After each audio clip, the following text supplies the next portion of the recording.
Well, again, 12:30. If you have never heard a drag car, 37 Rolls Royce. Nitro. Yeah, that's right, on nitro. Very important. Not Get out of your way.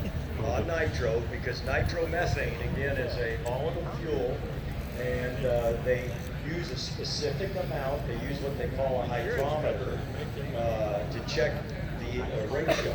And yeah, specific gravity, right? And it depends on altitude and a lot of other factors. And you will not believe it if you've never witnessed it. Come over here. It's to the southwest of the main lawn, outside the loop of the road that goes around. You'll never be the same. I promise you. You will not believe. Get ready to plug your ears. And if you hear earplugs, which I doubt anybody does, put those in. But it'll be something you'll never forget. Ryan, thanks so much for educating us. Thank you guys for showing up. Great show today. Thank you. All right, back to you, Dave. Well, and the best thing about starting that car up, that legendary drag car, is that everyone knows what today is. It's Sunday, Sunday, Sunday! If you have been around a long time, you'll recognize that little radio commercial type slogan. Speaking of race cars, I'm over in the Adam Carolla collection. Adam's going to be here a little later. He was performing in Portland, Oregon last night and had to fly in. I think he's still actually in the air right now, but he will be here later. His cars were loaded in yesterday, and I spoke to his assistant, Matt DeAndrea, who takes care of the cars. It took them 12 hours to get all these cars here, between getting them out of the warehouse, getting them on the transporter, getting them here, getting them into place. So really a lot of effort. We're great to have these cars here. And Adam's focus is on the cars of Paul Newman.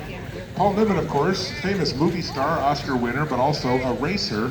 And if you wonder why there's a theme, and a lot of red, white, and blue Nissans, and that was kind of the Nissan racing colors back in the day with the Bob Sharp cars and Pete Brock before that. But there's this kind of strange-looking gray Triumph TR6. Well, that was the one that got it all started for Paul, a 1971 TR6 that Adam now owns.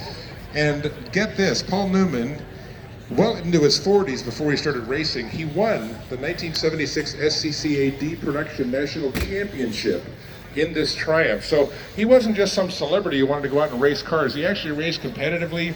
He eventually owned a racing team, part of a race team with Bobby Rahal, and he had the bug, and he loved racing. In fact, he was racing competitively up into his 70s, and I believe he was still out on the track even not long before his passing in his early 80s. So we've got the whole timeline. We have the second car, and it's a great little history lesson.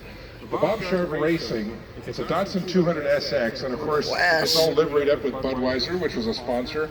Ed, I know you're a camera fan, a Canon AE1, that was part of his advertising, all done in the correct livery. And the slogan of the day, Datsun, we are driven. I remember that slogan.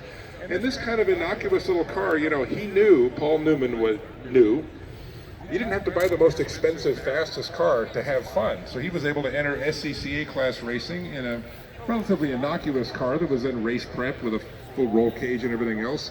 And he was able to drive competitively, and he won 19 out of 22 races between 1978 and 1979.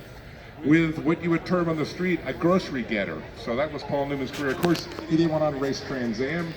He competed at the 24 Hours of Daytona and in endurance racing with other drivers. And he loved being a race driver. Yeah, he loved being a movie star, but when he was at the track, he was just a regular guy who loved race cars. In fact, Adam Carolla produced a documentary on Paul Newman's racing life. Many of you may have seen it, and if you haven't, you got to give it a look, because when Paul was out at the track, he just wanted to be one of the guys driving race cars, away from Hollywood, away from the movie set, and out doing what he loved, which was racing cars.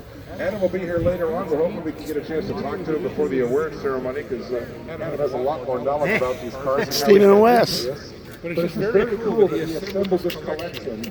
Good to see you. Good to see you guys. Well, sometimes most of them say Paul Newman, but a couple of them, they just have the initials PLN. Maybe he wanted to be a little more low-key. And it's just kind of neat that Paul Newman, in a way, was one of us. Ed? All right, Dave, thanks a lot. Hey, I want to mention to everybody, because it's coming up about that time that your stomach's starting to give you a little bit of notice that, you know, you need to put something in it. And over here on the west Adam side, Carolla of course, we collection, have a Paul selection Newman's of race food cars. trucks that's good as any I've ever seen. I'm in front of a. Now, you B&R just heard Dave Burgers, Kuntz talk and about Toonie's him. has got their great truck. Pie and Burger, of course, Pie and Burger. My gosh, they're a icon in Pasadena here. We've got over here the Korean-inspired wings truck. Belly, I don't know, Pombo or Z, something like that. There you have it. Be back for more. He'll probably come over and tell me.